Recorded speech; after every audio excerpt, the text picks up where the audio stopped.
ছি, তোর কি একটু লজ্জা করলো না? তোর জমাজ ভাই এখনো বউ আনতে পারলো না, আর তুই মা হতে যাচ্ছিস? ছ্যা ছ্যা ছ্যা, এসব অনাচার মেনে মতো না। নিজের 5 মিনিটের বড় ভাইয়ের মান রাখলি না রে তুই। আয়েশা লজ্জায় হাঁসফাঁস করছে, মুখে কিছু বলতে পারছে না। উত্তর না পেয়ে সাবাস কিছু বলল না, কারণ ও বুঝতে পেরেছে আয়েশা লজ্জা পাচ্ছে। তবে ক্ষণকাল বাদে বলতে লাগলো, ওই গোমরামুখে বাড়ির স্যার বাবা হবে, এটা আমার হজম হচ্ছে না রে। আমার তো টেনশন হচ্ছে।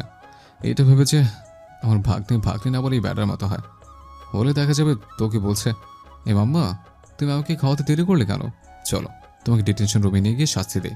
আবার বলবে, এই মামু, তুমি আমার বউ খুঁজে রাখো নি কেন? চলো তোমাকে একটু শাস্তি দেই। এবার আয়েশা হেসে ফেলল, মুখে হাত দিয়ে চেপে হাসি আটকানোর চেষ্টা করলো। তা দেখে সাবাস বলল, হাসিস না, আমি কিন্তু সত্যি বলেছি, তোর কপালে দুঃখ আছে। চুপ থাক। বাই দ্য ওয়ে, কি চলছে বলতো? আয়েশা হতাশ শ্বাস ফেলে বলল, আমাকে নিয়ে টানাটানি। আমাদের বাড়ির আইনস্টাইনকে ফোন দিত, ও ছাড়া কেউ সমাধান করে দিতে পারবে না। আনাম দিনের বেলাতেই সন্ধ্যা তারা দেখছে। ও হঠাৎ বলে উঠল, আমি কি মরে গেছি? আমি এখন কোথায়? ওর উপরে ক্যাঙ্গারুর মতো করে ঝেঁপে আসা ছেলেটা আর কেউ না, ওটা হলো হাসান ভিলার সবচেয়ে ভদ্র শান্তশিষ্ট ছেলে, শেখ তুষার খান। এতদিনের যে ছেলেটাকে সবাই চিনে এসেছে, তার সাথে এই তুষারের যেন কোনো মিল নেই। ওই তুষার যতটা নম্র, এই তুষার ঠিক ততটাই হিংস্র। ও আনামের মুখে আর একটা ঘুষি মেরে বলল, আমার নাচকে বিরক্ত করার সাহস তোকে কে দিয়েছে? তোকে আজ মেরেই ফেলবো। বলেই ও এলোপাথারিভাবে ওকে ঘুষি মারতে লাগলো। হঠাৎ ওর ফোন বেজে ওঠায় তুষার থেমে গেল। জোরে জোরে শ্বাস নিয়ে নিজেকে স্বাভাবিক করার চেষ্টা করলো। ফোন রিসিভ করে গলা খাকারি দিয়ে বলল, হ্যাঁ বল ভাই। ওপাশে সাবাস কিছু বলল। তা শুনে তুষার উচ্ছ্বাসিত হয়ে বলল, আসছি আসছি, 10 মিনিটের মধ্যেই আসছি আমি। তুষারের মুখে স্নিগ্ধ হাসি ছড়িয়ে পড়ল, কিন্তু আনাম আর ওর বন্ধুদের দিকে তাকাতেই সেটা হাওয়ায় মিলিয়ে গেল। আনামের বন্ধুরা ভয়ে চুপসে গেছে সেই শুরুর দিকে। তুষারের চোখে মুখে আবারও খ্যাপাটে ভাবটা চলে আসলো। ও হাত উঁচিয়ে শাসিয়ে শাসিয়ে বলল, আমার নাচের আশেপাশে কেউ যদি আসিস তাহলে তোদের কি অবস্থা হতে পারে সেটা ভাবতেও পারবি না। এটা তো জাস্ট ট্রেইলার ছিল। নাচের ওপর আমার নজর সর্বাবস্থায় থাকে, তাই কেউ যদি ওর ছায়াও মারায় সেটাও আমার অজানা থাকবে না। তাই সাবধান, আবারও বলছি সাবধান। তুষার গালে হাত দিয়ে সাজিদ আর বারিশের মাঝখানে বসে আছে। ওদের তর্ক থামানোর দায়ভার পড়েছে বেচারা তুষারের ওপর। সেই দুপুর থেকে ওদের তর্ক চলছে, কেউ কারোর থেকে কম না। তুষার 2 মিনিট চুপ করে থেকে কিছু একটা ভাবল, অতঃপর হাত উঁচিয়ে বলল, এই থামুন আপনারা, আমি যা বলছি সেটা শুনুন। বারিশের সাজিদ কথা থামিয়ে একযোগে তুষারের দিকে তাকালো। তুষার শান্ত গলায় বলতে লাগলো, দুজনেই আয়েশা আপুকে নিজের কাছে রাখতে চান, এই তো? হ্যাঁ। দুই জামাই শ্বশুর গাঢ় উচ্চারণে কথাটা বলল। তুষার সামান্য হেসে বলল, বেশ তাই হবে। প্রথম 5 মাস আয়েশা আপু স্যার, দুলাভাই আপনার কাছে থাকবে, আর বাকি 5 মাস আমাদের সাথে থাকবে। চাইলে এই সময়টা সুইচও করতে পারেন, মানে শেষ 5 মাসেও নিতে পারেন, আবার প্রথম 5 মাসেও নিতে পারেন, কিন্তু শুধু একটাই নিতে পারবেন। সবাই সম্মত হলো বলে মনে হলো। বারিশের সাজিদ চোখাচোখি করে নিজেদের মধ্যে বোঝাপড়া করে বলে উঠল। আমরা রাজি। তুষার বসা থেকে উঠে হাই তুলে বলতে লাগলো, যাক, প্রবলেম সলভ। এখন আমাকে খেতে দাও তো, প্রচুর ক্ষুধা লেগেছে। বর্ষা এগিয়ে এসে বলল, শুধু তুমি নয়, সবাই খেতে বসুন তো। এসেছেন থেকে শুধু ঝগড়াগুলোই পেট ভরে গেলেন। খাবার খাওয়া আর হলো কোথায়? সবাই খাবার টেবিলে গিয়ে বসলো। আয়েশা সকলকে খাবার পরিবেশন করতে চেয়েছিল, কিন্তু দুইজন পুরুষের অগ্নিদৃষ্টি দেখে আর সাহস দেখায়নি। চুপ করে বসে পড়েছে মায়ের আড়ালে। তুষার খাওয়ার পাশাপাশি আর চোখে একবার শাহনাজের দিকে তাকালো। শাহনাজ খুশিতে গদগদ হয়ে খাবার খাচ্ছে। ছোট্ট বাচ্চাদের খুব পছন্দ করে ও, তাই নিজের খুশি চেপে রাখতে পারছে না। তা দেখে তুষার মুচকি হাসলো। একটু পর ওকে উদ্দেশ্য করে ফিসফিস করে বলল, ভাবলি কম করে খাবার গিল, দিনে দিনে ফুটবল হয়ে যাচ্ছিস। ছোটবাবু এসে তোকে যখন ফুটবল বলবে তখন কেমন লাগবে? শাহনাজ মুখ ভেঙচি কেটে নিজের মতোই খেতে লাগলো, বলতে গেলে আরও বেশি বেশি খেতে লাগলো। তা দেখে তুষার অস্পষ্ট হাসলো। সবাই চলে গেছে কিছুক্ষণ আগে। যদিও সাজিদ মেয়েকে 2 দিনের জন্য সাথে করে নিয়ে যেতে চেয়েছিল, কিন্তু বারিশ নাছরবান্দার মতো কাটকাট গলায় বলেছে। 5 মাস পর দেখা করুন বাবা। বর্ষা ঘুমন্ত বীরকে কোলে নিয়ে নিজেদের ফ্ল্যাটে চলে গেল। মেয়ে যাওয়ার পরপরই বেগম আবারও নিজের রুমে চলে গেলেন। এখন বারিশ ছাড়া আয়েশা একা। আয়েশা তো মাথা নিচু করে রেখেছে, আর বারিশ ওর দিকে এক দৃষ্টিতে তাকিয়ে আছে। হুট করে বর্ষা থেকে উঠে ও আয়েশাকে পাজা খোলা করে তুলে রুমের দিকে যেতে লাগলো।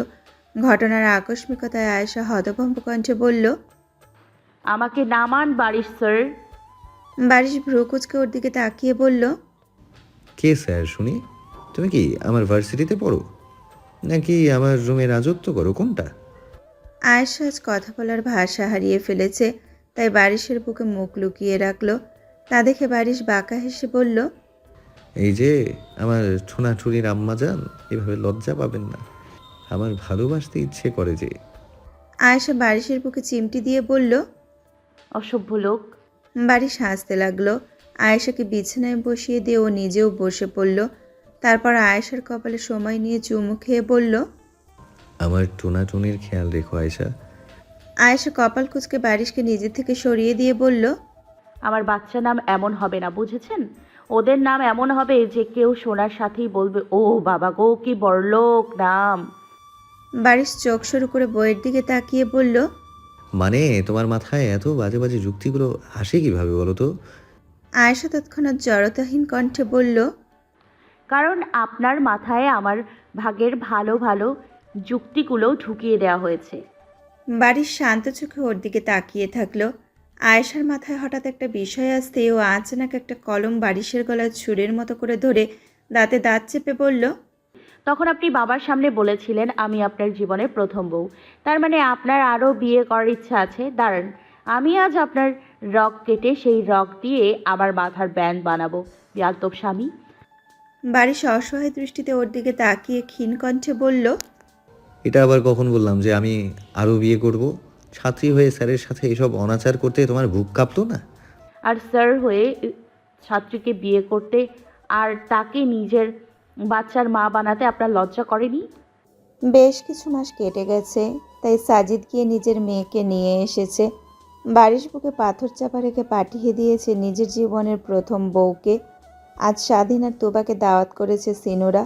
অনেকদিন থেকে ওদের সাথে দেখা হয় না কিনা, অবশ্য 4 দিন শুধু দেখা হয়নি ওদের, তাতেই মনে হচ্ছে যেন কত মাস থেকে দেখে না।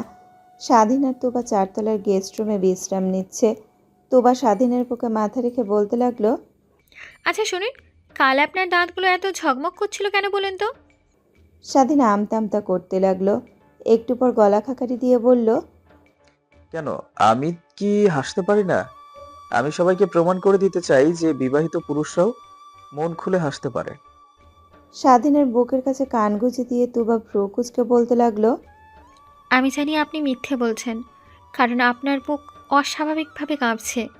স্বাধীন থতমত খেয়ে গেল। চটজলদি তুবাকে নিজের থেকে সরিয়ে ওকে সামনে বসিয়ে দিয়ে বলল। কি যে বলো সোনা, অমন কিছু না। তুবা বুকে 2 হাত গুজে গম্ভীর মুখে স্বাধীনের দিকে তাকিয়ে কাটকাট গলায় বলল। বলুন ডাক্তার সাহেব। স্বাধীন হার মেনে নিল। বড় করে একটা দীর্ঘশ্বাস ফেলে বলল। কাল আর একটা নতুন বোন পেয়েছিলাম। তুবা কপাল কুঁচকে দীর্ঘ সময় এক দৃষ্টিতে স্বাধীনের দিকে তাকিয়ে থাকলো। কিছু বলল না, চুপ করে ওকে পাশ ফিরে বিছানায় শুয়ে পড়ল। এতে করে স্বাধীন বিচলিত হয়ে পড়ল। ও পিছন থেকে তুবাকে জড়িয়ে ধরে বলল। সোনা, ও সোনা, রাগ করছো? ঠিক আছে, আর কোনো মেয়ের সাথে বোন পাতাবো না, প্রমিস। তুবা তবুও চুপ থাকলো। স্বাধীন অনেকক্ষণ থেকে ওর মন ভোলানোর চেষ্টা করলো, কিন্তু কোনো লাভ হলো না। ফলে স্বাধীন ভীষণ দুশ্চিন্তায় পড়ে গেল। এবারও অসহায় কণ্ঠে বলল। কি বলো, তোমার কথা বলছো না কেন? মাফ চাচ্ছি তো, আর কি করব বলো? তুবা এবার সোজা হয়ে বসে স্বাধীনের দিকে তাকিয়ে শুকনো হেসে বলল। আরে আমি রাগ করিনি, মনে মনে কিছু চিন্তা করছিলাম। কি চিন্তা সোনা? তুবা স্বাধীনের গালে হাত দিয়ে বলল। আমি যেমন রোগের কারণে দাদু হয়ে যাই, আপনিও তেমন চশমা পরা মানুষকে আপন না করে পারেন না। এটার জন্য জেলা সহ যুক্তিযুক্ত হবে না, বরং আমাদের সম্পর্ক টক্সিক হয়ে যেতে পারে। আর তাছাড়াও আমি তো জানি যে আপনি আমাকেই ভালোবাসেন। স্বাধীন স্বস্তির হাসি এসে তুবাকে জড়িয়ে ধরে বলল। আমার বউটা কত বিবেচক, এজন্যই তোমাকে এতটা ভালোবাসি আমি। কিছুক্ষণ জড়িয়ে ধরে রাখার পর স্বাধীন তোপাকে ছেড়ে দিয়ে ওর ঠোঁটে চুম্বন করতে লাগলো, কিন্তু সেটা বাধাপ্রাপ্ত হলো ফোনের কর্কশ আওয়াজে।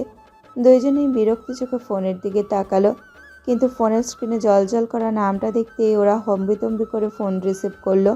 দুইজনেই হড়বড় করে বলে উঠল, হ্যাঁ মা, বলো। তোমাদের প্রতি আজ সন্তুষ্ট। কখন আসবে তোমরা? সামিনা বেগম মুচকি হেসে বললেন। বিকাল বা সন্ধ্যার দিকে। সামিনা বেগম আচ্ছা বলে ফোন কেটে দিলেন। তুবা আর স্বাধীনের হাত আর গলা কাঁপছে এখনো। ওরা জোরে জোরে শ্বাস নিয়ে নিজেদের স্বাভাবিক করলো, অতঃপর নিচে চলে গেল। আয়েশা বারিশের সাথে কথা বলা শেষে ড্রয়িং রুমে চলে গেল, গিয়ে তুবার পাশে বসলো। ওদের অন্যদিকে স্বাধীন বসে বসে মেহমেতের সাথে গল্প করছে। তুবা দুষ্টু হেসে বলল, কি রে আপু, স্যার দেখি তোকে ছাড়া এক দণ্ডও থাকতে পারে না। বাড়ির স্যারের এমন রূপ কখনো দেখবো, এটা আমি স্বপ্নেও কল্পনা করতে পারবো না। আয়েশা চোখ মুখ কুঁচকে বলল, ওটার কথা বাদ দে তো। মিনিটে মিনিটে ফোন দিয়ে আমাকে সবার সামনে লজ্জায় ফেলে দেয়। আবার যদি ফোন না ধরি তাহলে ডাইরেক্ট এখানে চলে আসে, যেটা আরও বেশি লজ্জার।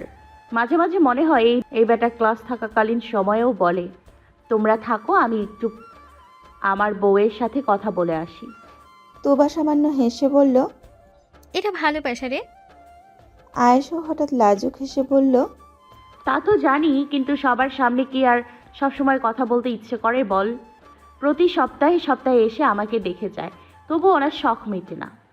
ওদের কথার মাঝে হঠাৎ সদর দরজা দিয়ে সাবাস চলে আসলো, কিন্তু আজকের সাবাসকে ভীষণ অদ্ভুত আর অস্বাভাবিক লাগছে। রাগে ওর শ্যামলা মুখটা ভয়ঙ্কর হয়ে উঠেছে। ড্রয়িং রুমে বসে থাকা কোনো মানুষকে তোয়াক্কা না করে ধূপধাপ পা ফেলে নিজের রুমে চলে গেল। সবাই অবাক দৃষ্টিতে ওর গমনপথের দিকে তাকিয়ে থাকলো। সিনু চিন্তিত মুখে সাবাসের রুমের সামনে চলে আসলো। ছেলের এমন রূপ ওর কাছে ভালো ঠেকছে না। নিশ্চয়ই বড় কোনো ঝামেলা হয়েছে, নয়তো সাবাস এত সহজে রেগে যাওয়ার ছেলেই না। সিনু বড় করে একটা শ্বাস নিয়ে দরজায় টোকা দিতে যাবে, তার আগেই দেখলো দরজা আলতো করে খুলে রাখা। ও আস্তে করে দরজা খুলে ভেতরে ঢুকতেই হতভম্ব হয়ে গেল। পুরো রুম অন্ধকার। ও ধীর পায়ে ব্যালকনির পর্দাটা সরিয়ে দিয়ে যাওয়ার সময় বুঝতে পারল ঘরের জিনিসপত্র এলোমেলো হয়ে ছড়িয়ে ছিটিয়ে পড়ে আছে। পর্দাটা সরিয়ে দেওয়ার সাথেই সূর্যের আলোয় সে রুমটা আলোকিত করে দিয়ে গেল। সেই আলোয় সাবাসের উদ্ভ্রান্তের ন্যায় মুখ আর রক্তাক্ত হাত দেখে সিনু আঁতকে উঠল। ও দ্রুত গতিতে ছেলের সামনে গিয়ে বসে উত্তেজিত হয়ে বলে উঠল, কি হয়েছে বাবা? কি হয়েছে তোমার বাবা? বাবা, আমার সোনা বাবা, কি হয়েছে? সাবাস অস্থির চোখে মায়ের দিকে তাকিয়ে বলল, মাম্মা, একটা জিনিস চাই, দেবে? সিনু তৎক্ষণাৎ বলে উঠল, কি চাই বলো, যা চাবে তাই এনে দিব তোমাকে। তার আগে তোমার হাতটা ব্যান্ডেজ করে দিই, দাঁড়াও। সিনু ফার্স্ট এড বক্স এনে সাবাসের হাত ব্যান্ডেজ করে দিতে দিতে কাঁদতে কাঁদতে বলল, একদম বাবার মতো হয়েছো। অতিরিক্ত রেগে গেলে উনিও নিজেকে কষ্ট দিতেন এভাবে। হঠাৎ সিনুর মাথায় কিছু একটা আসতেই ও ছেলের দিকে তাকিয়ে বলতে লাগলো, তুমি কাউকে ভালোবাসো সাবাস? সাবাস মায়ের হাত ধরে বলল, মাম্মা, নীরকে এনে দিবে? রয়মা খালামণি আর নাভিন মামু কি তাদের মেয়েটাকে আমাকে দিবে না? যদি না দিতে চায়, একটু বুঝিয়ে সুঝিয়ে এনে দিবে আমাকে। সিনু এক দৃষ্টিতে ছেলের দিকে তাকিয়ে ওর আকুতি ভরা কণ্ঠে বলা প্রতিটা কথা মনোযোগ দিয়ে শুনল। তুবা আর আয়েশা ব্যতীত সকলেই সরকার বাড়ির দিকে রওনা হয়েছে। আয়েশা তো সাবাস নীরকে বিয়ে করতে চায় এইটা শুনে অল্পের জন্য হার্ট অ্যাটাক করেনি। ও যাওয়ার জন্য এক পায়ে খাড়া ছিল, কিন্তু প্রেগনেন্ট হওয়ায় ওর দুই ঠ্যাং হাতে ধরিয়ে দেওয়ার হুমকি দিয়ে ওকে সবাই রেখে গেছে, আর আয়েশার খেয়াল রাখার জন্য রেখে গেছে তুবাকে। রায়মা আর নাভিন সিনুর থেকে প্রস্তাবটা শুনে থম মেরে বসে আছে। কেউ কোনো কথা বলছে না। মাঝে মাঝে শুধু সকলের শ্বাস প্রশ্বাসের আওয়াজ আসছে। ক্ষণকাল বাদে নাভিন নীরবতা ভেঙে বলে উঠল, এটা কি বলেন শিনু? সিনু ঘাবড়ে যাওয়া কণ্ঠে বলল, কেন নাবিন ভাইয়া, আমার ছেলেকে কি আপনার পছন্দ না? নাভিন গম্ভীর গলায় বলল, পছন্দ তো বটে, কিন্তু নাভিনের কথা টেনে নিয়ে রায়মা বলে উঠল, কিন্তু এত সুন্দর একটা ভাবনা তোর মাথায় এসেছে, এটাই আমি হজম করতে পারছি না। তোর মাথা থেকে এত ভালো কিছু বের হওয়ার তো কথা নয়। যা, ফেরত যা, প্রস্তাবটা আমরা নিয়ে যাচ্ছি, তোকে আমি জিততে দিব না। সিনু বুকে হাত রেখে স্বস্তির নিঃশ্বাস ফেলে বলল, তাই বলো, আমি তো ভয় পেয়ে গিয়েছিলাম। আর হ্যাঁ, আমি ছেলের মা, ভুলে যাস না। আমার দাপট বেশি, তাই আমি যা বলবো তাই হবে। আমাদের নীর মামুনিকে নিয়ে আয়। অত সহজ না। এই প্রস্তাবটা আমি আর প্রফেসর সাহেব তোর বাসায় নিয়ে যাব। তার আগে বিয়ে হচ্ছে না সিনু। ওরা এইভাবে মশকরা করতে লাগলো। ওইদিকে শাহনাজ আহম্মক হয়ে সবার মাঝে বসে আছে। ও বিড়বিড় করে মাথা চুলকে বলতে লাগলো, সাবাস ভাইয়ার সাথে নীর, এটা কিভাবে সম্ভব? নীরকে তো তুষার ভাই পছন্দ করে, আর নীরও তো মনে হয় কিছুটা পছন্দ করে। তাহলে তুষার ভাই 32 পাটি দাঁত বের করে হাসছে কেন? কি হচ্ছে এসব? শাহনাজ মনে হচ্ছে অন্য কোনো গ্রহে চলে গেল। ওর ছোট্ট মাথায় এত এত প্রশ্ন নিতে পারছে না। ও দ্বিধান্বিত চোখে হতভম্ব হয়ে সবার দিকে তাকাচ্ছে। তুষার ওর দিকে এগিয়ে এসে বলল, এই ভাবলি, সমস্যা কি তোর? মাথার তার ছিঁড়েছে? আমাদের বংশের বড় ভাইয়ের বিয়ে হতে চলেছে, আর তুই হা করে আছিস আহাম্মক। আমার কি করা উচিত? প্রশান্ত মহাসাগরে গিয়ে ঝাঁপ দিয়ে আয় যা। কথাটা বলে তুষার এগিয়ে গিয়ে তানিয়ার সাথে কিছু কথা বলতে লাগলো। এত কিছুর মাঝে শাহবাসের চোখে মুখে কোনো খুশির ছটা নেই। ওর মুখটা ইস্পাতের মতো কঠিন হয়ে আছে। ও হয়তো এমন কিছু জানে যেটা সম্পর্কে এখানে উপস্থিত হাসি খুশি মানুষগুলোর কোনো ধারণা নেই। বিয়ে করবে না মানে? এই পাগল হয়েছো? রায়মার কর্কশ কণ্ঠে বলা কথাটা শুনে নীর কেঁপে উঠল, কিন্তু দৃঢ় কণ্ঠে বলল, ঠিক শুনেছ মাম্মা, আমি বিয়ে করব না। সাবাস ভাইয়াকে আমি বিয়ে করব, এটা অসম্ভব ব্যাপার। কেন অসম্ভব? কারণ বলো আমাকে।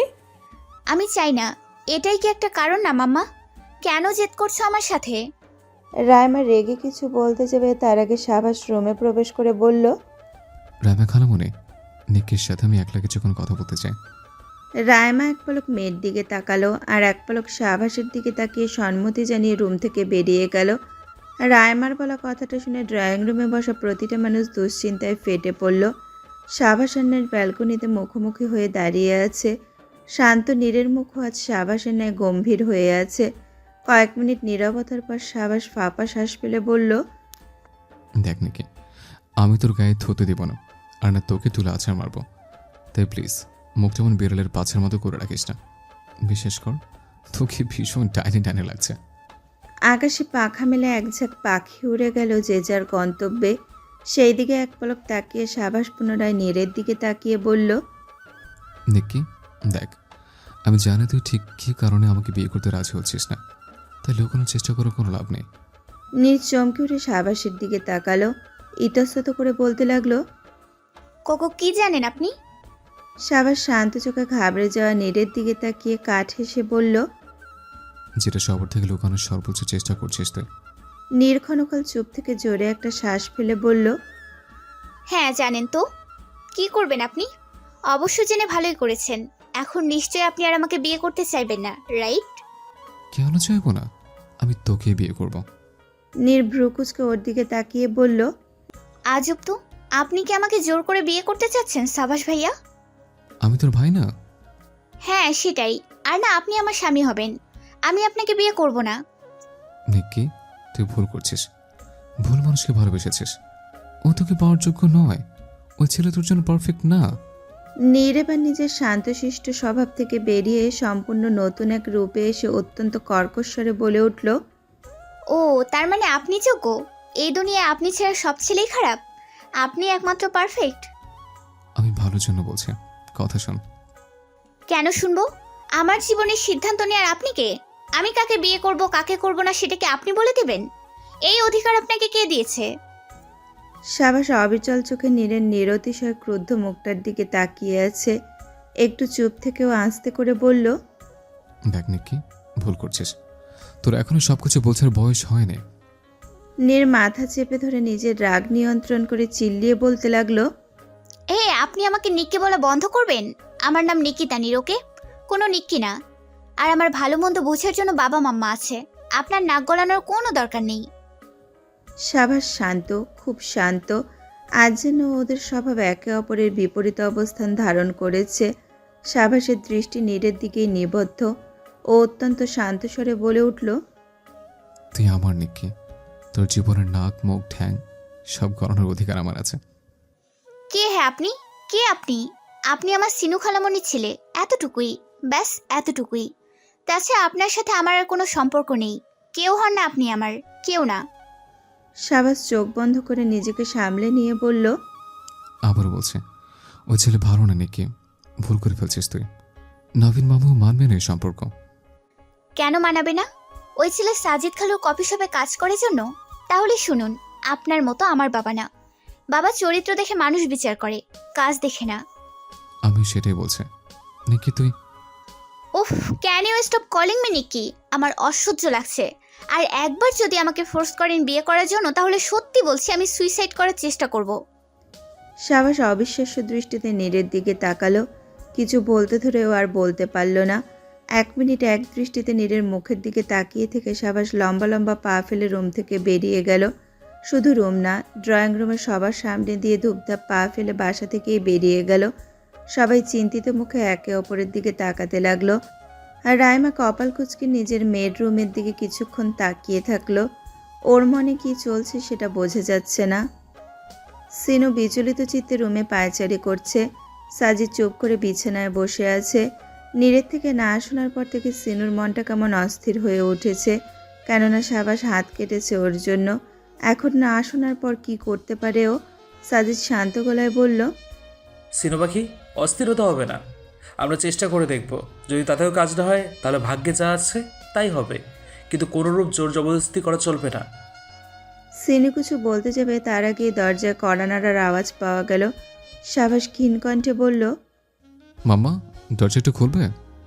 সিনু চটজলদি ছুটে গিয়ে দরজা খুলে দিল। শাহবাজের চোখ লাল, চুলগুলো উস্কো খুস্কো হয়ে আছে, ভীষণ বিভ্রান্ত দেখা যাচ্ছে ওকে। সিনু ওর গালে হাত দিয়ে, নিজের একই অবস্থা করেছো বাবা? শাহবাজ ভেতরে প্রবেশ করে বলল, তোমার কোলে মাথা রেখে একটু শুয়ে থাকতে দিবে? কেন নয় বাবা? সিনু আধশোয়া হয়ে বসে পড়ল। শাহবাজ তৎক্ষণাৎ মায়ের কোলে মাথা রেখে চুপ করে থাকলো। সাজিদ দূরে দাঁড়িয়ে মা ছেলের দিকে তাকিয়ে আছে। সিনু ছেলের মাথায় হাত বুলিয়ে দিতে দিতে বলল, এমন করছো কেন তুমি? আমি নিজে নীরের সাথে তোমাকে বিয়ে দেব। শাহবাজ ক্ষীণ কণ্ঠে বলল, ও করবে না মাম্মা। অবশ্যই করবে, আমাকে বিশ্বাস করে দেখো। শাহবাজ কোনো কথা বলল না। ওর চোখ বেয়ে টপ টপ করে পানি গড়িয়ে পড়তে লাগলো। নীরের মুখ নিঃসৃত প্রতিটা কথা ওকে ভেঙে চুরে দিয়েছে, ওকে ভেতর থেকে শেষ করে দিয়েছে। আরও কিছুক্ষণ থাকার পর শাহবাজ বিছানা থেকে নেমে চোখ মুছে যেতে ধরলে সিনু ক্রন্দনরত কণ্ঠে বলল, বাবা আমার এমন করছো কেন? মামামকে এভাবে কষ্ট দিও না সোনা। চিন্তা করো না মাম্মা, আমি ঠিক আছে। কথাটা বলে শাহবাজ চলে গেল। সিনু সাজিদকে গিয়ে জড়িয়ে ধরে কাঁদতে কাঁদতে বলল, আমাদের ছেলেটার কি হবে সাজিদ? নীরকে এনে দিন না ওর কাছে প্লিজ। সিনু, পাগলামি করো না। নীরমামনি রাজি না, ওকে জোর তো করতে পারি না। ওর মতামত ছাড়া বিয়ে হওয়া সম্ভব না।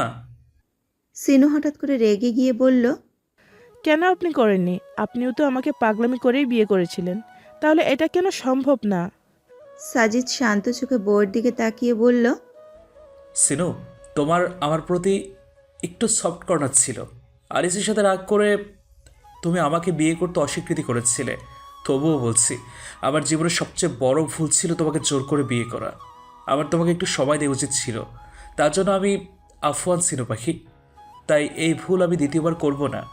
রিড নাজি না হলে সাবাসের জন্য আমি অন্য মেয়েই সিলেক্ট করব, তবুও জোর করে বিয়ে দেব না। সিনু ক্ষণকাল স্বামীর দিকে তাকিয়ে থেকে ওকে আবারও জড়িয়ে ধরে বলতে লাগলো, কিন্তু আমার ছেলেটা, ওর কি হবে সাজিদ? ও যে আপনার মতোই হয়েছে, যদি খারাপ কিছু করে ফেলে? সাজিদ সিনুর মাথায় হাত বুলিয়ে নরম গলায় বলতে লাগলো, কিচ্ছু হবে না। আমাদের সাবার অবুঝ না, ও যথেষ্ট বুদ্ধিমান, এমন কিছু করবে না ও। তবুও আপনি ওর কাছে গিয়ে থাকুন আজ, আমি ভরসা পাচ্ছি না সাজিদ। সাজিদ সিনুর চোখের পানি মুছিয়ে দিয়ে ওর কপালে লম্বা করে একটা চুমু খেয়ে বলল, আচ্ছা যাচ্ছি, তুমি আর কান্না করে শরীর খারাপ করো না সিনু পাখি। সাজিদ রুম থেকে বেরিয়ে গেল। সিনুর মাতৃমন এখনো শান্ত হতে পারছে না। ছেলের চিন্তা ওর মাথা ছিঁড়ে যাওয়ার উপক্রম হয়েছে। শাহবাজ ব্যালকনিতে দাঁড়িয়ে বুকে 2 হাত গুজে স্থির চোখে আকাশের দিকে তাকিয়ে আছে। আজকের আকাশটা শাহবাজের মনের মতোই আধারে আচ্ছন্ন হয়ে আছে। হঠাৎ কাঁধে কারো হাতে স্পর্শ পেতেই শাহবাজ সেই দিকে তাকালো। আয়েশা ওর দিকে তাকিয়ে কাঠ হাসলো। প্রতি উত্তরে শাহবাজ মলিন হেসে বলল, তুই ঠিকই বলেছিস, আমার মতো কালো চাঁদকে কেউ বিয়ে করবে না। আয়েশার কাঁধে থাপ্পড় মেরে বলল, একদম বাজে কথা বলবি না। তোর মতো সুদর্শন ছেলেকে যে বিয়ে করতে চাইবে না তার চোখ অন্ধ। আমি জানতাম না নীরের চোখের সমস্যা। শাহবাজ শুকনো হেসে বলল, চোখ না, মনের সমস্যা। লাগবে না ওকে, তোর জন্য আমি আরো সুন্দরী মেয়ে এনে দিব। নীরকে একটা পেট মোটা সুদর্শন বুড়োর সাথে বিয়ে দিয়ে দিব। তুই একদম ভাববি না। দরকার পড়লে কয়লার খনি থেকে কাউকে তুলে এনে নীরের সাথে বিয়ে দিব। প্রেগনেন্ট হওয়ার পর থেকে কি মাথায় গন্ডগোল হয়েছে তোর? অযথা আমার সতীন বানানোর চেষ্টা করছিস কেন? কথাটা হেসে হেসে বলে শাহবাজ হঠাৎ চুপ করে গেল। ওর বুকটা হাহাকার করে উঠল, বুকে অসহ্য পীড়া হতে লাগলো। তা লক্ষ্য করে আয়েশার মনটা বিষিয়ে উঠল।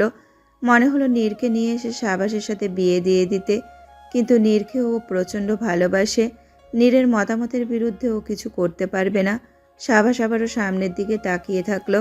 আয়েশা ভাইয়ের কাঁধে মাথা রেখে নিজেও সেদিকে তাকিয়ে থেকে গভীর চিন্তা করতে ব্যস্ত হয়ে পড়ল।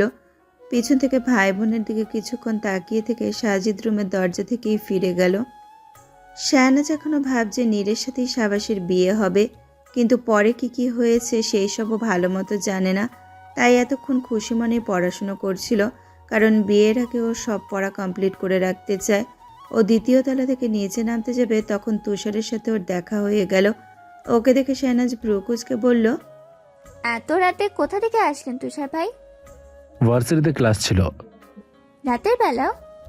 হ্যাঁ, স্যারের সময় ছিল না তাই রাতে নিয়েছে। বাই দ্য ওয়ে, তুই কোথায় যাচ্ছিস? মাম্মার কাছে যাচ্ছি, একা একা থাকতে ভয় করছে।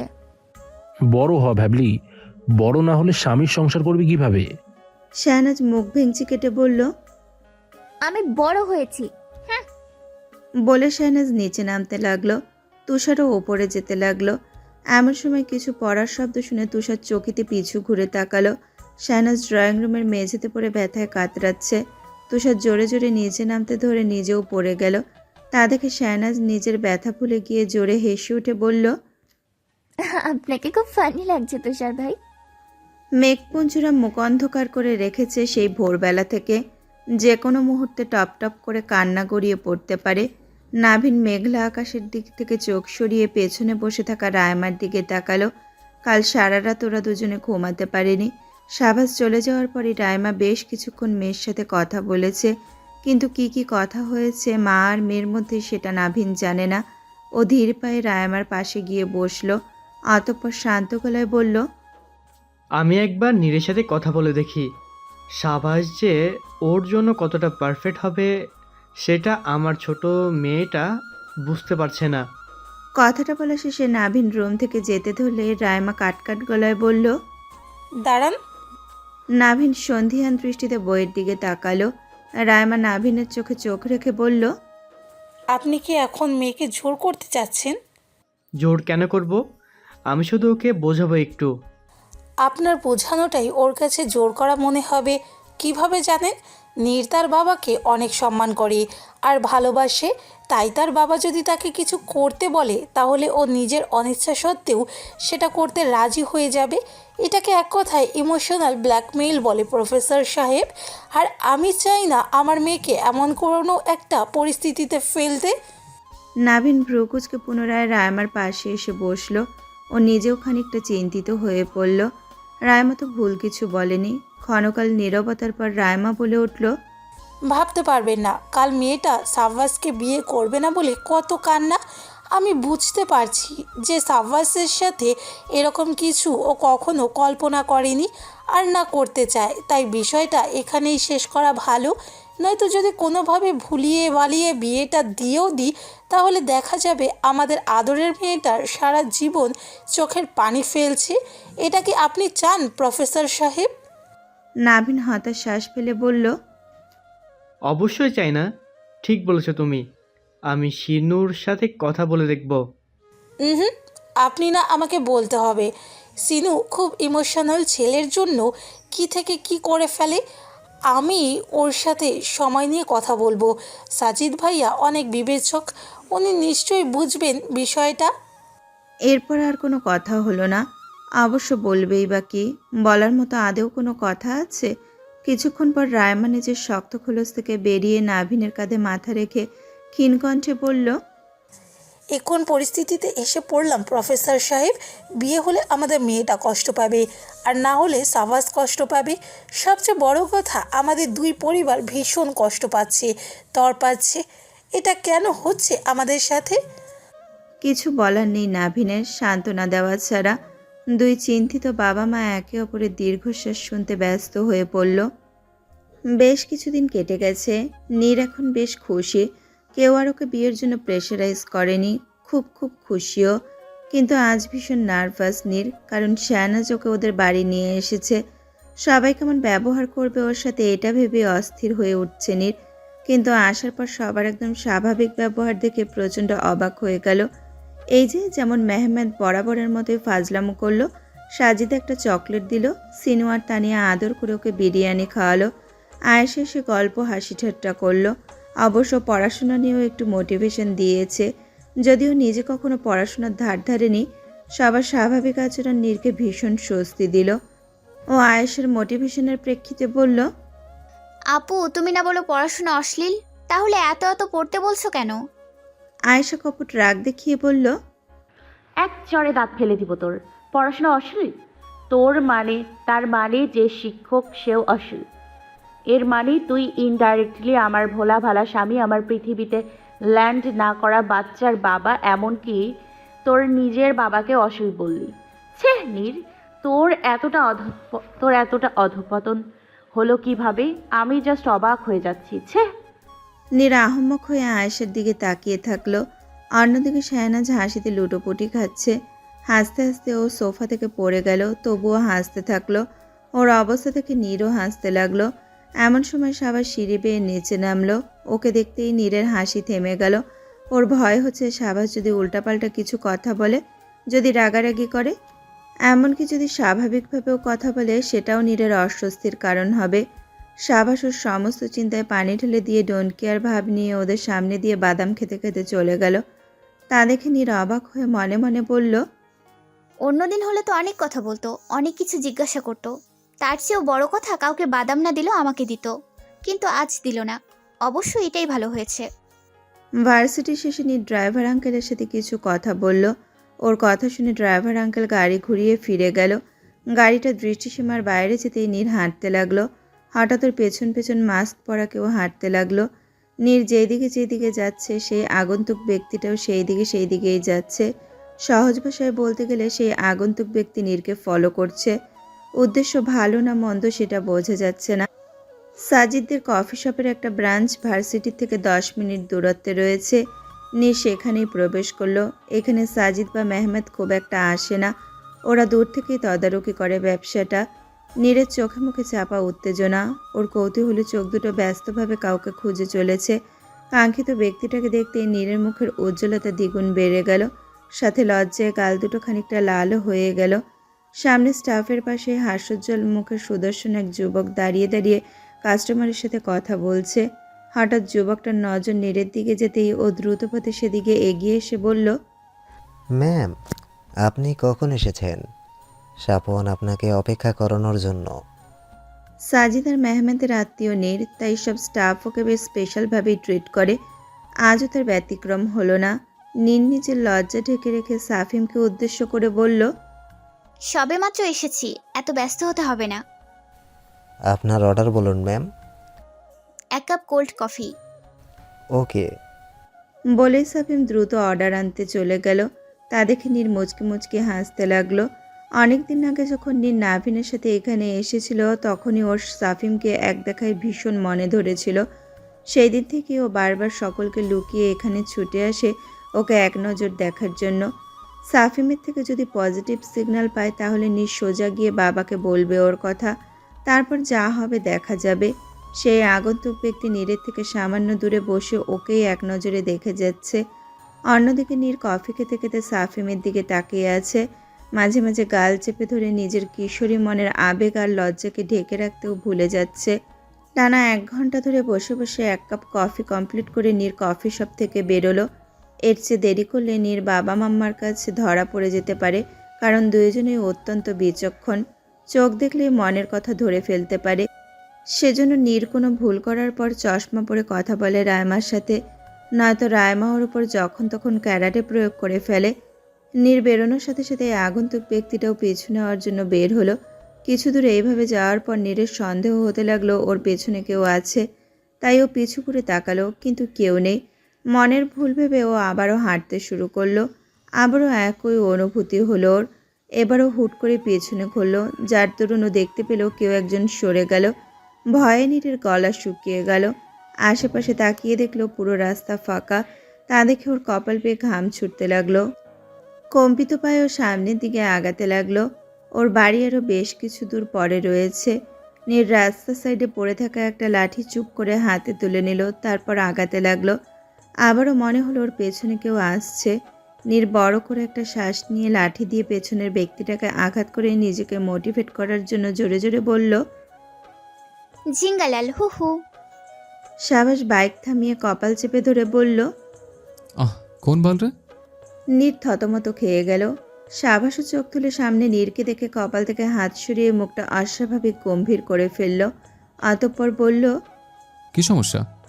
কি সমস্যা? ড্রাইভার আঙ্কেল ছুটিতে ছিল? নীর আমতামতা করে বলল, আজ একটু হাঁটতে ইচ্ছা করছিল, কিন্তু বারবার মনে হচ্ছিল পেছনে কেউ আছে, তাই এমন করেছি। সাবাস পর্যবেক্ষণী নজরে আশেপাশে তাকানোর আগে কেউ একজন নিজেকে আড়াল করে ফেলল। নীরের প্রতি উত্তরে সাবাস কিছু বলল না। আসলে কথা বাড়াতে যাচ্ছে না ও, কিন্তু নীর পুনরায় বলে উঠল, আপনি এখানে কেন এসেছেন? সাবাস কাটকাট গলায় বলল, তোকে কোনো বিষয়ে জোর করতে আসেনি, ভয় পাস না। আর হ্যাঁ, ভুলে যাস না, এখানে আমার রায়মা খালামনির বাড়ি। উনি আমাকে ডেকেছেন, তাই এসেছে। আমার সাথে তোকে কোনো ফর্মালিটি করতে হবে না, কারণ তুই জানিস এবং মানিস যে তোর সাথে আমার কোনো সম্পর্ক নেই। নীরের মন খারাপ হয়ে গেল। সেদিন সাবাসকে বলা কথাগুলো খুব কড়া ছিল, কিন্তু কি করবে, তখন ওর মাথা ঠিক ছিল না। সাফিমের জায়গায় ও অন্য কাউকে সহ্য করতে পারেনি। সাবাস মাথার হেলমেটটা খুলতেই নীর তৎক্ষণাৎ বলে উঠল, আপনি যান, আমি একা চলে যাব। আমি কি একবারে তোকে আমার বাইকে বসানোর কথা বলেছি? তোর পথ তুই হাঁটবি, আমার তাতে কি?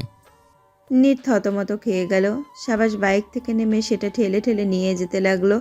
তা দেখে নীর ক্ষণকাল চুপ থেকে বিড়বিড় করে বলল, বাইকে নেবেন না, অথচ আমাকে ঠিকই বাড়ি পৌঁছে দিবেন, তাই না? নীর ধীর পায়ে সাবাসের পিছু পিছু হাঁটতে লাগলো। সাবাসের মাথায় লাঠির বাড়ির ব্যথাটা চিনচিন করে উঠতেই সাবাস সেখানে হাত দিয়ে চাপা আর্তনাদ করে বলল, তুই কি পাগল? আপনি কিভাবে জানলেন? এই খবর তো আমি ছাড়া কেউ জানে না।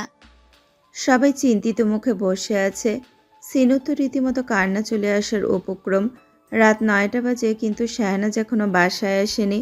সাজিদ আর মেহমাতও নেই। ওরা জরুরি কাজে শহরের বাইরে সাবাসকে সাথে করে নিয়ে গিয়েছে। তুষারুকে খুঁজতে বের হয়েছে বেশ কিছু সময় আগে।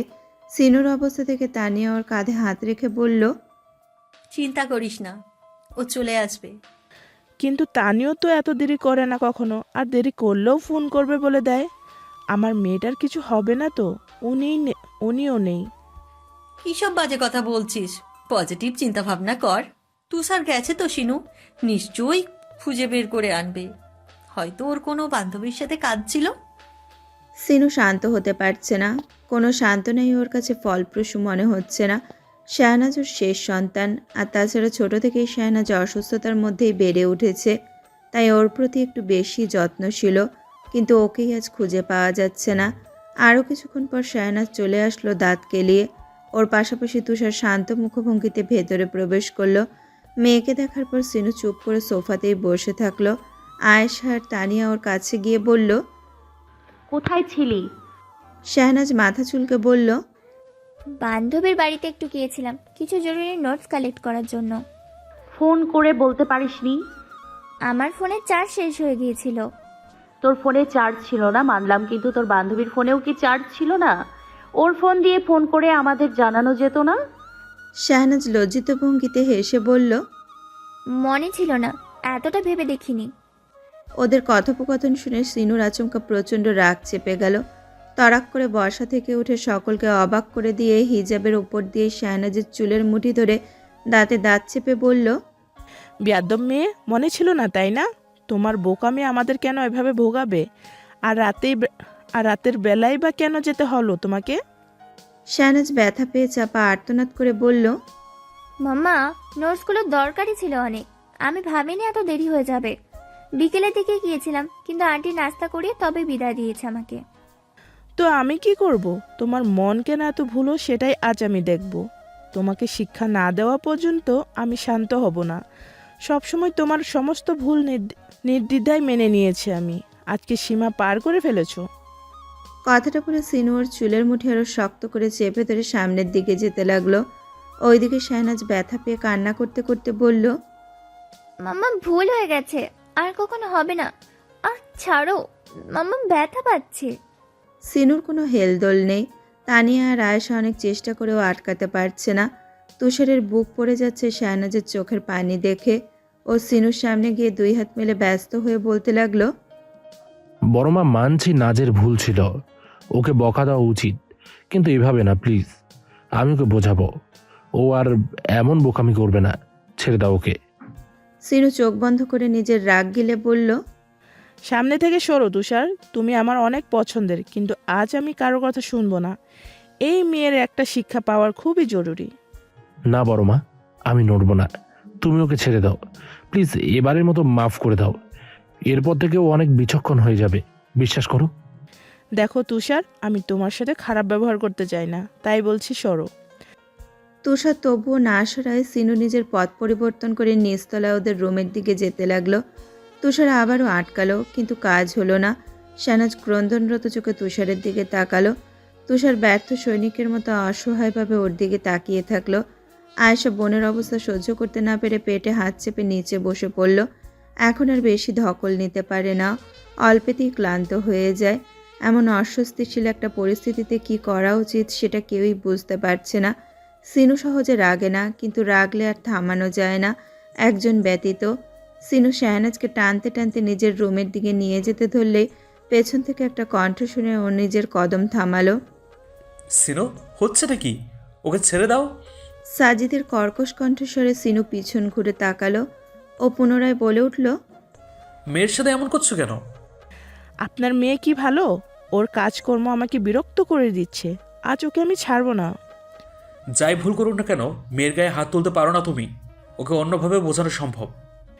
অন্যভাবেই তো বোঝাতাম, কিন্তু কোনো কাজ হয়নি। ওকে ঠিক করার জন্য এটাই একমাত্র উপায়। সাজিদ অত্যন্ত গম্ভীর গলায় বলল, মেয়েকে ছাড়ো। ছাড়বো না আমি। আমি এক কথা বরাবর বলতে পছন্দ করি না, সেটা তুমি ভালো করেই জানো।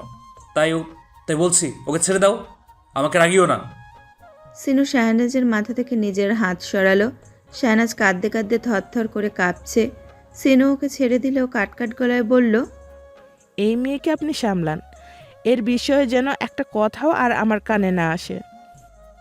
বলে সিনু গটগট পায়ে নিজের রুমে গিয়ে দরজা লাগিয়ে দিল। সেই দিকে তাকিয়ে শাহনাজ আরও জোরে কাঁদতে লাগলো। সাজিদ ধীর পায়ে গিয়ে মেয়েকে আগলে নিল। সবাই কিছুক্ষণ থম মেরে ওইখানেই দাঁড়িয়ে থাকলো। সাজিদ ইশারা করতে ওরা যে যার রুমের দিকে অগ্রসর হলো। তুষার যাওয়ার পাশাপাশি বারবার ঘুরে ঘুরে নিজের নাজের ক্রন্দনরত মুখের দিকে তাকাতে লাগলো। শরীর একটু খারাপ লাগায় সাজিদ ফিরে এসেছিল সাবাস আর মেহমাতের জোড়াজড়িতে। সাবাস মায়ের ব্যবসার প্রতি ইন্টারেস্টেড হলেও তুষার গ্র্যাজুয়েশন কমপ্লিট না করা পর্যন্ত বাবার ব্যবসাতেও টুকটাক দায়িত্ব পালন করবে। ড্রয়িং রুমে সাজিদ আর শাহনাজ ব্যতীত আর কেউ নেই। শাহনাজ বাবার কাঁধে মাথা দিয়ে এখনও ভয়ে থরথর করে কাঁপছে। ক্ষণকাল নীরবতার পর সাজিদ স্বাভাবিক কণ্ঠে বলল, ছোট আব্বাজান, তোমাকে বাঁচিয়ে নিয়েছি জন্য ভেবো না যে তোমার দোষ ছিল না। তুষার আমাকে ফোন করে সব বলেছিল। ও জানতো আমি ফিরবো আজ। যাকে সে কথা, তুমি যে কাউকে কিছু না বলে বান্ধবীর বাসায় গিয়েছিলে, এটা কি ঠিক হয়েছে? শাহনাজ মাথা নাড়িয়ে বলল, না। এমন কাজ আর কোনোদিন করবে? না। বেশ, এখন তোমার মামার সাথে গিয়ে কিছুক্ষণ কথা বলো, ওর থেকে মাপ চাও। আসলে সবাই তোমার মামার রাগটাই দেখেছে, কিন্তু রাগের ভিতরে যে কতটা ভয় লুকিয়েছিল সেটা শুধু আমি জানি। রাতের বেলা একটা মেয়েকে খুঁজে না পেলে তার বাবা মায়ের সামনে, তার বাবা মায়ের মনের মধ্যে যে কি চলে সেটা তুমি ভাবতেও পারবে না। শাহনাজ ক্ষীণ কণ্ঠে বলল, বুঝেছি বাবা। ছোট আম্মুজান, একটা কথা জানো, তোমার মাম্মা আজ আমার উপর প্রচণ্ড রেগে আছে। কিন্তু মজার ব্যাপার হচ্ছে, যদি তোমাকে না বাঁচাতাম তাহলে ওই তোমার মাম্মাই কাল আমার উপর দ্বিগুণ রেগে যেত। বলতো, আমি না হয় আগের মাথায় মেয়েটাকে একটু মেরে এসেছি, তাই বলে আপনি আটকাবেন না? আশ্চর্য, কেমন বাবা আপনি! আপনাকে বাবা কে বানিয়েছে? হ্যাঁ, আপনার কি একটু লজ্জা করে না? কথাগুলো সাজিদ শিনুর মতো করেই বলল। তা শুনে শাহনাজ কান্না ভুলে গিয়ে খিলখিল করে হাসতে লাগলো। মেয়েটাকে হাসতে দেখে সাজিদও স্বস্তির নিঃশ্বাস ফেলল। সাজিদ তাগাদে দিতেই শাহনাজ মেপে মেপে পা ফেলে সিনুর দরজার সামনে গিয়ে মৃদু করাঘাত করে বলল, মাম্মা, ও মাম্মা, মাম্মা গো, এই মাম্মা, ওই মাম্মা, শুনছো মাম্মা, ও মাম্মা গো, শুনছো? নিজের 3 নম্বর পোটলার মাম্মা শুনছো? এই ডিপজলের বউ শুনছো? সিনু খট করে দরজা খুলে দিয়ে চোখ পাকিয়ে মেয়ের দিকে তাকিয়ে কাটকাট গলায় বলল, ভেড়ার মতন ভ্যা ভ্যা করছো কেন? বাপের থেকে শিখে আসলে? শাহনাজ 32 পাটি দাঁত বের করে হেসে বলল, চাহ দুষ্টু, একদম আমার মতো হয়েছে মাম্মা। সিনু কপাল কুঁচকে বিছানায় গিয়ে বসে বুকে দুহাত গুজে বলল, ভুল, কারণ আমি তোমার মতো না, বরং তুমি আমার মতো হয়েছো। শাহনাজ মায়ের সম্মুখে এসে বলল, কি বুদ্ধি মাম্মা তোমার, নিশ্চয়ই বাবার কাছ থেকে শিখেছো। তোমার বাবার আবার বুদ্ধি? পারে তো শুধু মুখটা হাড়ির তলার চেয়েও বেশি কালো করে রাখতে, আর হুটহাট ক্যাটক্যাট করে সবাইকে ফুটফাট করে দিতে। ঠিক ঠিক। সিনু ভ্রু কুচকে ওর দিকে তাকাতেই শাহনাজ কপাল চাপড়ে বলল, তোমার তয়ের ছড়াছড়িতে আমার মুখটা ত ছাড়া আর কিছুই আসছে না। কিছুক্ষণ নীরবতা চলল। তারপর শাহনাজ মায়ের দুহাত আলতো করে ধরে শান্ত স্বরে বলতে লাগলো, মাম্মা, তোমাকে কষ্ট দিতে যাইনি, কিন্তু ভুল করে ফেলেছি।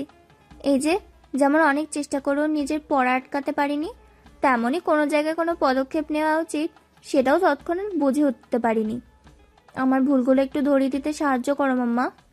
সিনু জোরে একটা শ্বাস নিয়ে কণ্ঠটা স্বাভাবিক করে বলল, সেটা ধরিয়ে দেওয়ার জন্য অন্য কেউ আছে। আমি শুধু বলবো, যেখানে সমস্যা বাড়ির কাউকে না কাউকে ফোন করবে তুমি। নিজের ফোন না থাকলে আশেপাশে কারো থেকে নিয়ে ফোন করবে, ঠিক আছে?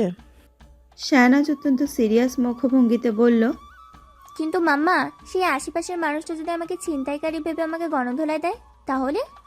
আর আমার ভুল ধরে দেওয়ার জন্য তোমার জামাই যথেষ্ট হবে বলে মনে হয় না, কারণ একটা মানুষ এতগুলো ভুল ধরিয়ে দিতে গেলে নিজের ভুলের সংজ্ঞা ভুলে যাবে। দেখা যাবে বলছে কারোর সাথে দেখা হলে তাকে থাপ্পড় মারা উচিত, এটা আন্তরিকতার পরিচয়ক। অনেকদিন থেকেই কেউ একজন নীরকে ফলো করে চলেছে, যদিও নীর সেটা বুঝতে পারছে না। ও রোজকার মতো ভার্সিটি শেষে কফি শপে যায়, তবে এমনভাবে যায় যেটা শাহনাজও বুঝতে পারে না। নীর আর সাবাস ব্যতীত এই বিষয়ে কেউ জানে না। অভ্যাস মতো আজকেও নীর শাহনাজের থেকে বিদায় নিয়ে চুপিসারে কফি শপের দিকে এগিয়ে যেতে লাগলো। সেই আগন্তুক ব্যক্তিটাও হুট করে কোথা থেকে যেন চলে আসলো। নীর যেভাবে কদম ফেলছে ঠিক সেভাবে আগন্তুকটাও কদম ফেলছে।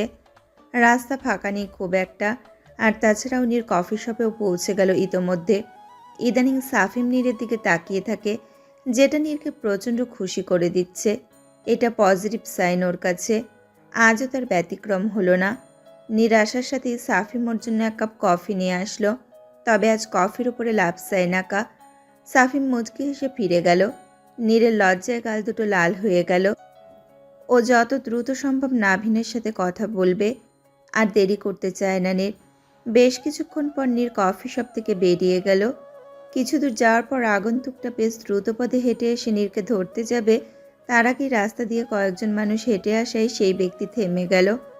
এই ফাঁকে নীর ট্যাক্সি নিয়ে স্থানটা থেকে প্রস্থান করল। শাহনাজের সাথে নীর ভার্সিটির পাশে অবস্থিত একটা কনফেকশনারিতে চলে গেল আইসক্রিম খেতে। নতুন ফ্লেভারের একটা আইসক্রিম এসেছে কিনা। শাহনাজ 2 হাতে 2টো আইসক্রিম নিয়ে একসাথে খেতে খেতে বলল, আইসক্রিম খাওয়ার ক্ষেত্রে যদি নোবেল দেওয়ার ব্যবস্থা থাকতো তাহলে সেটা আমিই পেতাম।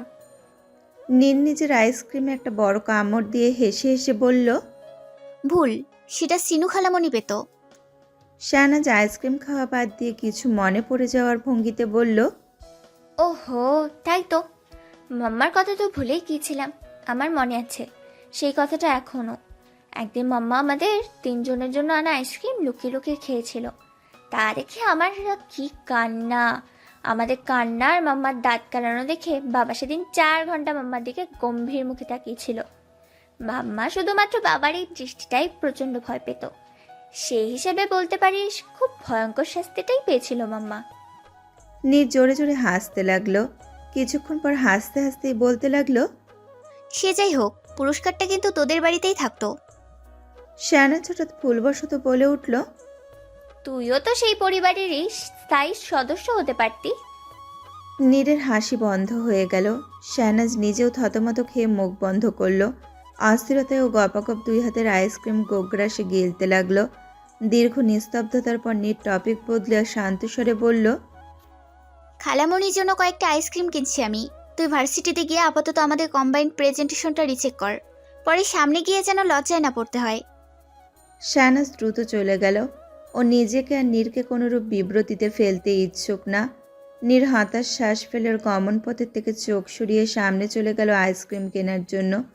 হঠাৎ পরিচিত ও প্রিয় কণ্ঠ কানে আসতেই নীর সেদিকে মনোযোগ দিল। কনফেকশনারির একটা নির্দিষ্ট স্থানে সাফিম উল্টো হয়ে একটা মেয়ের সাথে বসে কিসব জানি কথা বলছে। নীর সাফিমের পিছন দিকটাই শুধু দেখতে পেল। সাফিমের থেকে চোখ সরিয়ে ও সামনে সুন্দরী মেয়েটার দিকে তাকিয়ে থাকলো। সাফিম বাঁকা হেসে মেয়েটাকে বলছে, টেনশন করো না ডার্লিং, তোমার সমস্ত চাহিদা আমি পূরণ করব। মেয়েটা খানিকটা ধমক দিয়ে বলল, এই চাকরি করে তুমি এত বড় বড় কথা বলছো কিভাবে? আমার শখ পূরণ করতে হলে তোমাকে এই রকম 10টা চাকরি করতে হবে। আরে রাগ করছো কেন? এর চেয়েও বড় একটা বুদ্ধি আছে আবার। কি? আমার বছর এক ঘনিষ্ঠ আত্মীয়র মেয়ে আমাকে মেবি পছন্দ করে। আমি ওকে ভুলিয়ে ভালিয়ে পয়সা হাসিল করব। মেয়েটা দেখতে খুবই ইনোসেন্ট, সহজে মন জয় করতে পারবো আশা করছি। মেয়েটি গালভরা হেসে বলল, আমার সাফিম দেখছি অনেক ফেমাস। বড় লোকের মেয়ে তোমার পিছনে পড়েছে, ভাবা যায়? সাফিম ভাব নিয়ে বলল, এই চেহারার জন্যই এত এত মেয়ের সাথে প্রেমের অভিনয় করে টাকা হাতাতে পারছি। তবে তুমি আমার ভালোবাসা, তোমার জন্যই আমার এত পরিশ্রম। সেটা তো আমি জানি সাফি, কিন্তু শোনো, এসব করতে করতে অন্য মেয়ের প্রতি দুর্বল হয়ে পড়ো না জানো। আরে তা সম্ভব নাকি? তবে একটা কথা না বলে পারছি না, এই বসের ভাগ্নিটা আসলেই অনেক কিউট। এই রূপ দিয়ে যে কোনো বড় লোকের ছেলেকে বিয়ে করতে পারতো, অথচ আমার পেছনে পড়েছে। অবিশ্বাস্য। খবরদার সাফি, আমার সাথে প্রতারণা করার চেষ্টা করলে তোমাকে খুন করব আমি। রিল্যাক্স ডার্লিং, এ আমাদের কাছে সোনার হরিণ। এর থেকে যতটা সম্ভব হাতিয়ে নিতে হবে। পাশাপাশি একটা শিক্ষাও দেওয়া উচিত, যাতে নিজের সুরক্ষিত পরিবেশ ছেড়ে অবাধে বাইরে আসার, নিজের মা বাবার অগোচরে কাউকে পছন্দ করার, লুকিয়ে লুকিয়ে দেখা করার স্পর্ধা না দেখায়। এদের সুখ মনে হয় সহ্য হয় না। যাই হোক, এতে করে আমাদের জন্যই লাভ হয়েছে। নীর নিঃশ্বাস নিতে পারছে না, দম বন্ধ হয়ে আসতে চাচ্ছে। কোনো মতে পা চালিয়ে ও কনফেকশনারি থেকে বেরিয়ে গেল। উদ্ভ্রান্তের ন্যায় এলোমেলো পা ফেলে ও এগিয়ে যেতে লাগলো। পেছন পেছন সেই আগন্তুক ব্যক্তিটাও আসতে লাগলো। ভার্সিটি থেকে খানিকটা দূরে একটা নদী রয়েছে, সাথে গাছগাছালিপূর্ণ এক সবুজ শ্যামল স্নিগ্ধ মাঠ। সেই মাঠে কোনো মতে পৌঁছে নীর আর পারল না এগোতে। ওর ভঙ্গুর পা দুটো ধপ করে নিচে পড়ে গেল। সারা শরীর ভেঙে এসেছে নীরের। অষ্টাদশ মনের প্রথম ভালো লাগাটা এভাবে মিথ্যে প্রতিপন্ন হবে সেটা নীর ভাবতে পারেনি। ওর মনের মানুষ এতটা কুটিল মনের হবে সেটাও ও ভাবতে পারেনি। এইভাবে মানুষ চিনতে ভুল করবে সেটাও ও ভাবতে পারেনি। সেই আগন্তুক ব্যক্তিটাও এসে পড়ল সেখানে। একটা গাছের পেছনে গিয়ে লুকালো সে। পরনে তার কালো শার্ট, ধূসর প্যান্ট আর মাথায় কালো ক্যাপ, মুখে কালো মাস্ক। সামনের ভেঙে পড়া ঝরঝর করে কান্না করতে থাকা অষ্টাদশী যুবতীটার দিকে তাকিয়ে সেই আগন্তুক মাথার ক্যাপ খুলল। একটু পর মুখের মাস্কটা খুলে ফেলল এবং সাথে সাথে কঠিন মুখের সাবাসের দর্শন পাওয়া গেল। সাবাস হতাশ শ্বাস ফেলে বলল, নিককে তোকে আগে বলেছিলাম, ভুল করছিস, শুনলি না। এখন কষ্টটা কে পাচ্ছে শুনি? নীর ফাঁকা জায়গা পেয়ে জোরে জোরে কাঁদতে লাগলো। সাবাসের কানে এসে সেগুলো ক্রমাগত রেলগাড়ির মৃদঙ্গের ন্যায় বাজতে লাগলো। সেই কান্না সাবাস সহ্য করতে পারছে না, আর না পারছে নীরকে গিয়ে একটু সান্ত্বনা দিতে, ওর চোখের পানি মুছে দিয়ে বলতে, আমি আছি তো, ছোট মানুষ, ভুল হতেই পারে, মাফ করে দিয়েছি তো, কাঁদিস না নিকি। এভাবে কতক্ষণ সময় কেটে গেল সেটা নীর জানে না। তবে চোখের পানি মুছে নিজেকে যথাসম্ভব সামলে নিয়েও ধীর পায়ে সামনের দিকে এগিয়ে যেতে লাগলো। সাবাস হঠাৎ ভয় পেল। নীরকে কেমন যেন অদ্ভুত লাগছে ওর কাছে। কি ভাবছে মেয়েটা? সাবাস দ্রুত মুখের মাস্ক আর মাথার ক্যাপটা পরে নিয়ে নীরের পিছু পিছু যেতে লাগলো। নীরকে ব্যস্ত রাস্তার সামনে থামতে দেখে সাবাসের বুক কেঁপে উঠল। ও দিকবিদিক শূন্য হয়ে দৌড়ে ওর দিকে এগিয়ে আসতে লাগলো। কিন্তু নীরকে একটা ট্যাক্সিতে উঠে বসতে দেখে সাবাস থেমে গেল। সাবাস নিজেই নিজের মাথায় থাপ্পড় মেরে বলল, বাল খুব পাকনা হয়ে গেছিস। নিকি কি তোর মতো বলদ যে গাড়ির নিচে গিয়ে গাড়ির সাথে প্রেম করবে? নীর ট্যাক্সি ভাড়া মিটিয়ে দুর্বল পায়ে বাড়িতে প্রবেশ করলো। পাসওয়ার্ড দিয়ে দরজা খুলতে হয়, তাই নীরকে আর ঘটা করে গলা ফাটিয়ে ম্যাঁ করা লাগলো না। ও ড্রয়িং রুমে আসতেই দেখলো নাভিন আর রায়মা কেমন নিশ্চুপ হয়ে আছে। এটা অবশ্য নতুন না, সেই সাবাসকে বিয়ে করবে না বলার পর থেকে এমন হয়ে গেছে।